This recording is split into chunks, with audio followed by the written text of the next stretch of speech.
समरूप त्रिभुज। आज हम आपको समरूप त्रिभुज के बारे में बताएंगे कि समरूप त्रिभुज किसे कहते हैं। ऐसे दो त्रिभुज समरूप होंगे, उनके लिए शर्त क्या है? दो त्रिभुज समरूप तब होंगे यदि उनके संगत कोण बराबर हो। संगत कोण का मतलब कोण ए बराबर कोण डी, कोण बी बराबर कोण ई और कोण सी बराबर कोण एफ। यानी संगत कोण का मतलब यह है कि समान स्थान पर उनके संगत कोण आपस में बराबर हो, नंबर एक। नंबर दो, उनकी संगत भुजाएं आनुपातिक हों। जैसे संगत भुजाएं ए बी बटा डी ई, ए बी बटा डी ई, ए सी बटा डी एफ, ए सी बटा डी एफ और बी सी बटा ई एफ। तो ऐसे दोनों त्रिभुज हमारे समरूप त्रिभुज होंगे। हम पर में बताने के पहले आपको बता देना चाहते हैं कि समरूपता क्या होती है। अगर ये कंडीशन नहीं मिलती है तो दो त्रिभुज समरूप नहीं होंगे। उनके लिए संगत भुजाएं अनुपातिक होनी चाहिए और संगत कोण बराबर होनी चाहिए। तो इस प्रकार से ए बी बटा डी ई, ए बी बटा डी ई, ए बी बटा डी ई, ए सी बटा डी एफ और बी सी बटा ई एफ, ये होना चाहिए। यानी ये संगत भुजाएं हमारी हो गई। संगत भुजाएं क्या है? आनुपातिक हैं या बराबर हैं। और तब कोण के लिए क्या हो जाएगा? कोण ए बराबर कोण डी, कोण बी बराबर कोण ई और कोण सी बराबर कोण एफ। तो ये कंडीशन अगर होती है, कंडीशन नंबर एक और कंडीशन नंबर दो, तो त्रिभुज ए बी सी समरूप, ये समरूप का निशान है, समरूप त्रिभुज डी ई एफ होगा। यानी त्रिभुज ए बी सी समरूप त्रिभुज डी ई एफ होगा। इसके बाद हम आपको बताएंगे थेल्स प्रमेय, जिसको कि दूसरा नाम दिया गया है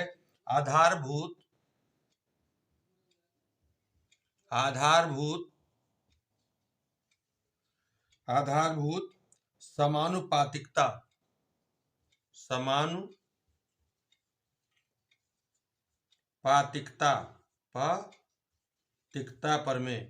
समानुपातिकता प्रमेय और उससे संबंधित हम आपको सवाल बताएंगे।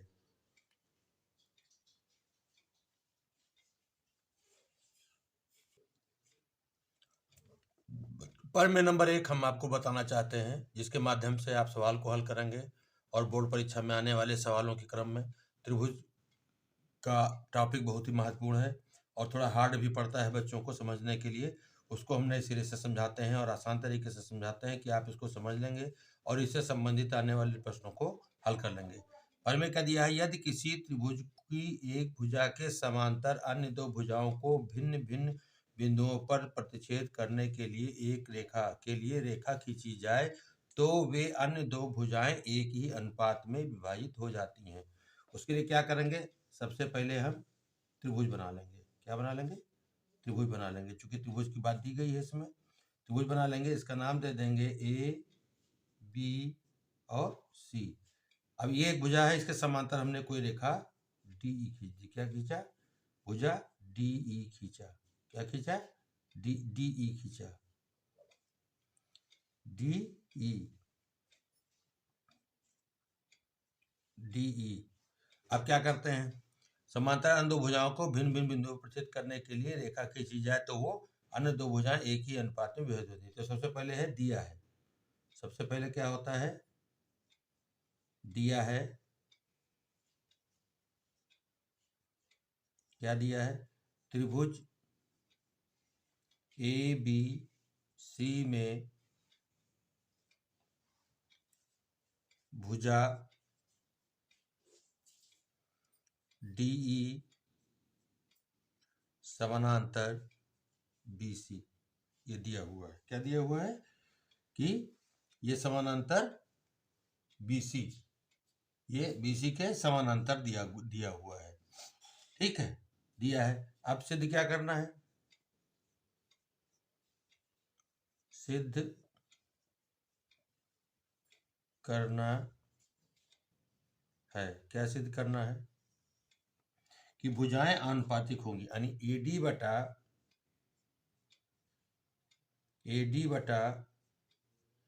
डीबी बराबर AE बटा EC, ये हमको सिद्ध करना है। रचना करते हैं, क्या करते हैं, रचना। किसी चीज को सिद्ध करने के लिए कभी कभी रचना भी की जाती है। रचना क्या किया कि हमने क्या किया, E से इस AD पर एक लंब डाल दिया और BE और CD को मिला दिया। क्या किया रचना में, बिंदु E से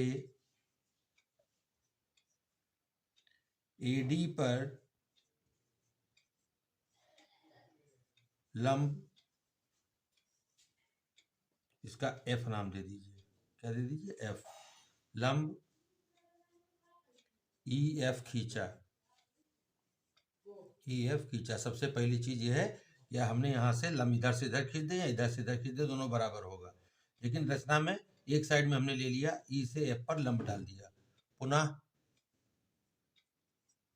पुनः क्या किया, BE और DC को मिला दीजिए।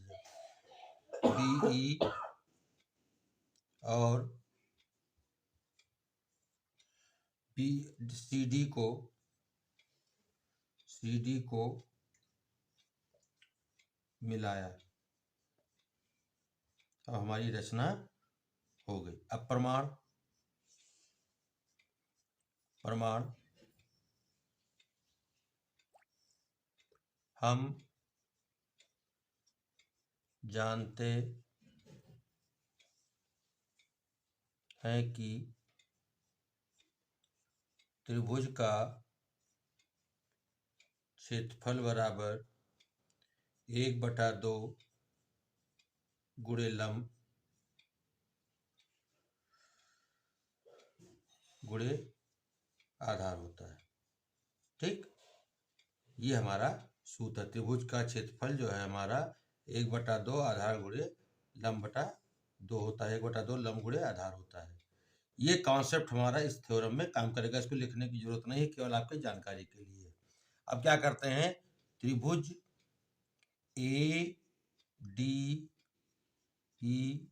व त्रिभुज DBE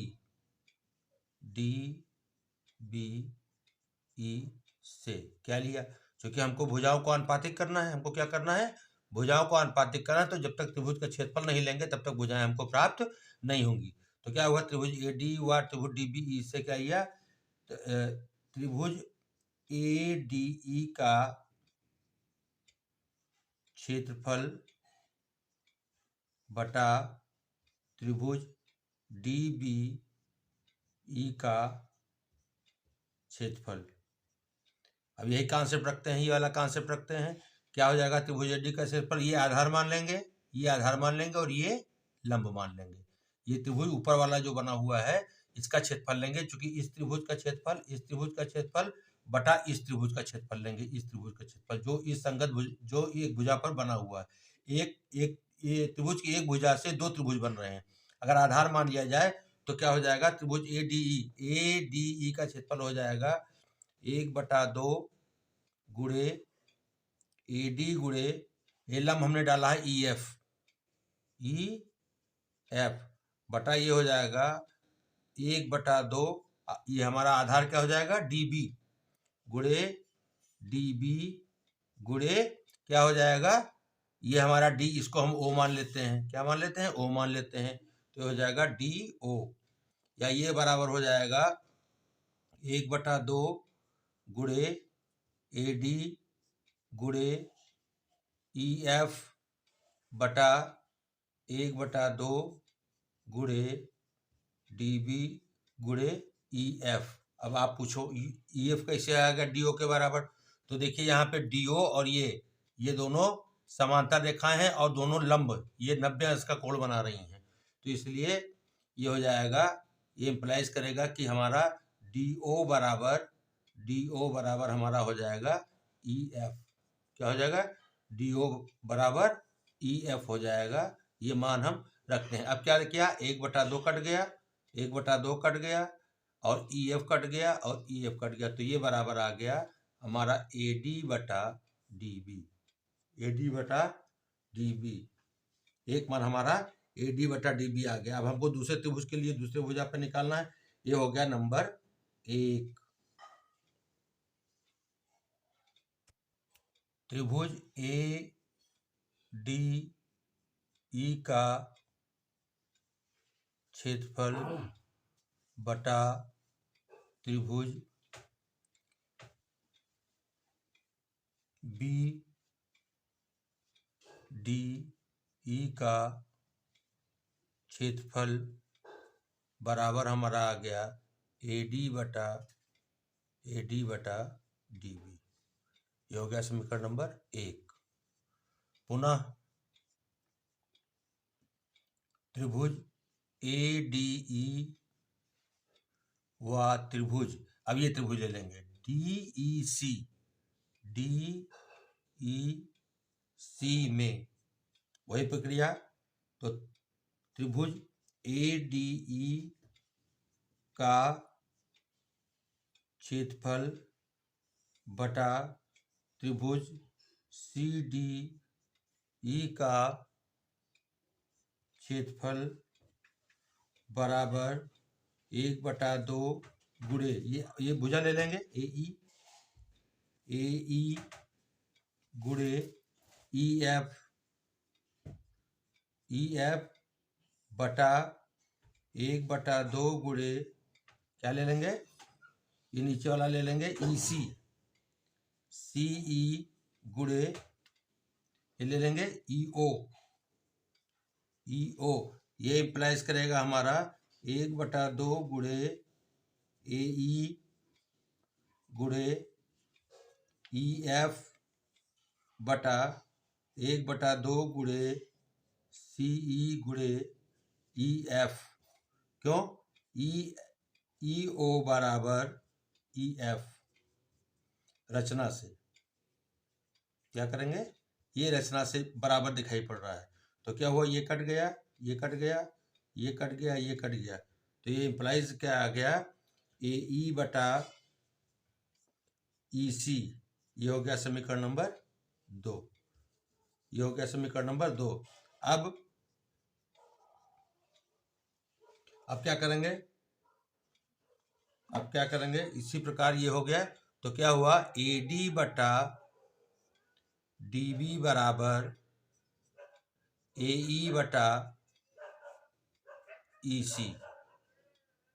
इससे सिद्ध होता है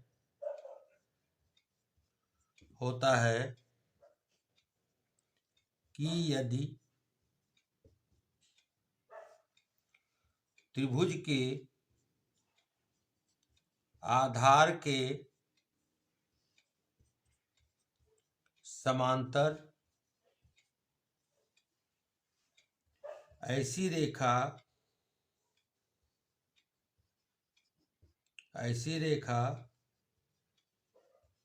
खींची जाए जो त्रिभुज के अन्य भुजाओं को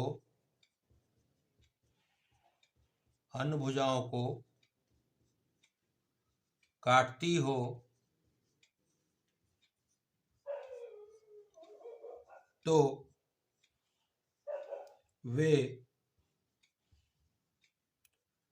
प्रतिच्छेदित भाग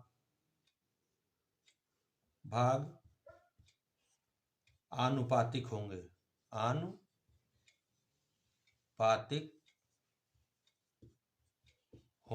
यही हमको सिद्ध करना था। क्या सिद्ध करना था, AD बटा DB यानी AD बटा DB बराबर AE बटा EC, हमको यही सिद्ध करना था। इस प्रकार हमारा ये कॉन्सेप्ट समीकरण नंबर 1 और 2 से ये सिद्ध हो गया।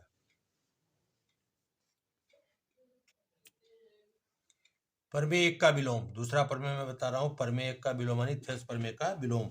यदि एक रेखा किसी त्रिभुज की दो भुजाओं को एक ही अनुपात में प्रतिच्छेद करती है, तो वो रेखा तीसरी भुजा के समांतर होगी। इसके पहले आपने क्या देखा, आपने देखा था कि किसी त्रिभुज में यदि आधार के समांतर या किसी भुजा के समांतर ऐसी रेखा खींची जाए जो त्रिभुज की अन्य दो भुजाओं को प्रतिच्छेद करती है, तो क्या कहा गया था? तो दोनों रेखाएं समांतर होंगी, या समांतर हैं तो अनुपातिक होंगी, और इसमें अनुपातिक हैं तो समांतर होंगी, उसका अपोजिट है। क्या है इसका? दिया है, दिया है त्रिभुज ए बी सी में, ये हमारा फिगर हो गया। त्रिभुज ए बी सी में ये दिया है कि ये हमारा डी है। क्या है? डी में डी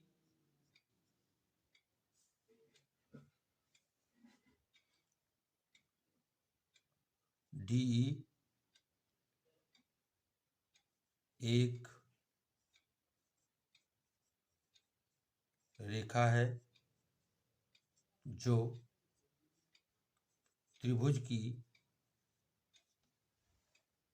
अन्य दो भुजाओं को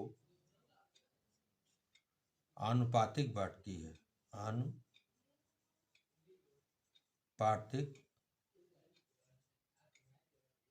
बांटती है। अर्थात AD बटा DB बराबर AE बटा EC। सिद्ध क्या करना है? सिद्ध करना है DE समानांतर BC, DE समानांतर BC। अब क्या क्या रचना करेंगे? एक छोटी सी रचना करेंगे। बिंदु D से E डैश मिलाया। क्या किया हमने? यहाँ पे एक बिंदु मान लिया E डैश, E डैश हो गया, मिलाया। प्रमाण माना DE रेखा BC के समांतर नहीं है, तो AD बटा DB बराबर AE डैश बटा E डैश C। क्या हो गया? E डैश C मान लिया हमने। यह हो गया हमारा समीकरण नंबर 1। यह हमारा हो गया समीकरण नंबर 1। तथा AD बटा DB बराबर AD बटा DB बराबर AE बटा EC। ये हो गया समीकरण नंबर 1, ये हो गया समीकरण नंबर 2। तो इसमें देखिए AD बटा DB ये भी, AD बटा DB ये भी। तो समीकरण नंबर 1 व 2 से अगर बायां पक्ष बराबर है तो दाहिना पक्ष बराबर होगा। तो AE डैश बटा E डैश C बराबर AE बटा EC। अब क्या करेंगे? दोनों पक्षों में एक जोड़ने पर AE डैश बटा E डैश C प्लस 1 बराबर AE बटा EC प्लस 1। तो AE dash plus E dash C बराबर AE प्लस EC बटा EC। ये हो गया हमारा समीकरण नंबर 3। तो क्या हो गया? AE डैश बटा A E dash plus E dash C बटा ई डैश सी बराबर ए ई प्लस ई सी बटा ई सी। मैंने फिगर क्या बनाया था, ये आपका बना था ए बी सी, ये था आपका डी ई और ये था D E dash, D E dash. तो ए ई डैश और ई डैश सी ये किसके बराबर है, ये हमारा ए सी के बराबर है। ये हमारा हो गया ए सी बटा ई डैश सी बराबर हमारा ए ई बटा ई सी भी हो गया हमारा ए सी के बराबर बटा ई सी। तो क्या हो गया, हमारा अंश बराबर हो गया। ये हो गया समीकरण नंबर 4। तो समीकरण 4 से स्पष्ट होता है कि ई डैश सी बराबर ई सी है। ये तभी संभव होगा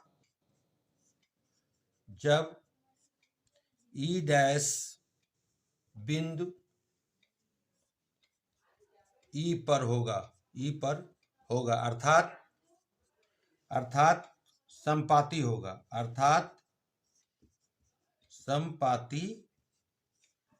संपाती होगा। ठीक, संपाती होगा।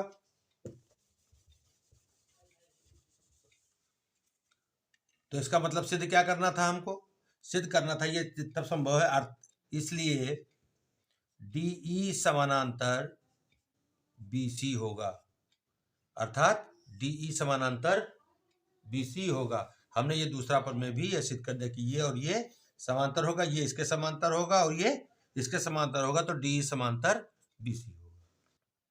एक प्रश्न प्रमेय नंबर 1 और प्रमेय नंबर 1 के विलोम के आधार पर प्रश्न number 1 very very important for 2023 आपके बोर्ड एग्जाम में आने वाला, इससे संबंधित सवाल आपके आ सकते हैं। निम्न चित्र में चित्र दिया हुआ है, ए बी सी और डी ई एक समांतर रेखा खींची गई है जिसमें डी ई समानांतर बी सी दिया है। ए डी बराबर 2.4, AD बराबर 2.4 और AE बराबर 3.2 और DE बराबर 2 सेंटीमीटर और BC बराबर 5 सेंटीमीटर। तो हमको इसका BD का मान और EC का मान निकालना है। क्या निकालना है, मान निकालना है। तो हम क्या जानते हैं, अगर त्रिभुज ABC में AB BC समानांतर अगर DE है तो क्या हो सकता है कि AD बटा AB बराबर AE बटा AC और ये बराबर होगा DE बटा BC।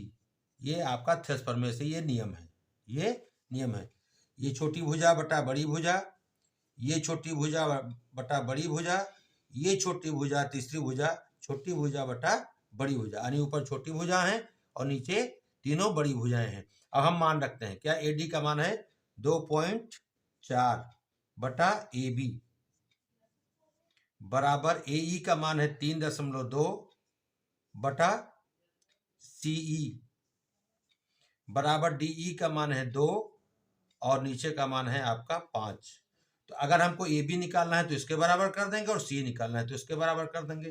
तो 2.4 बटा AB बराबर 2 बटा 5, तो तीसरा गुणा कर देंगे, 2AB बराबर 2.4 गुणे 5, तो AB बराबर 2.4 गुणे 5 बटा 2 से भाग करेंगे, ये आ जाएगा 1.2, 12 पंचे 60 बराबर 6 सेंटीमीटर।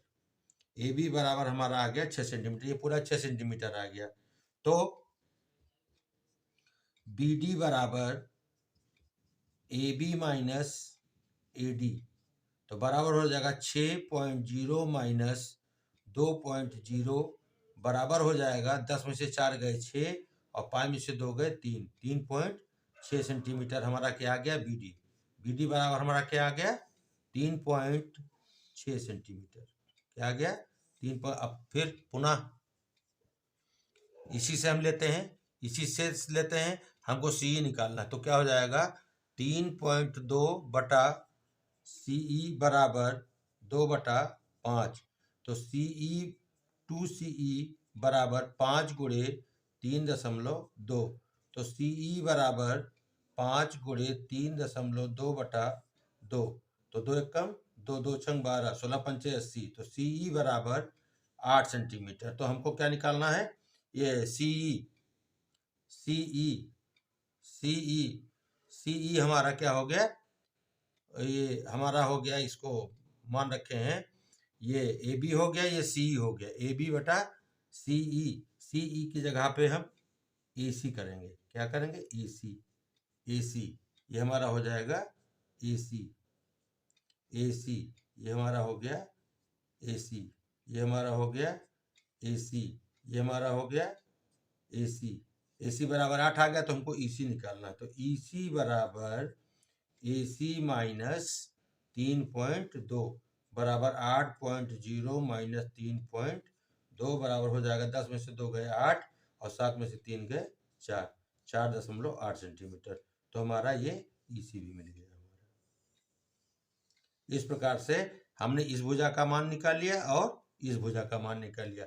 अब आगे के चैनल में मैं आपको बताऊंगा, इसके माध्यम से और सवाल लगाना बताऊंगा जो मोस्ट इंपॉर्टेंट है बोर्ड के ध्यान से देखते रहिए। बहुत बहुत धन्यवाद। Thank you.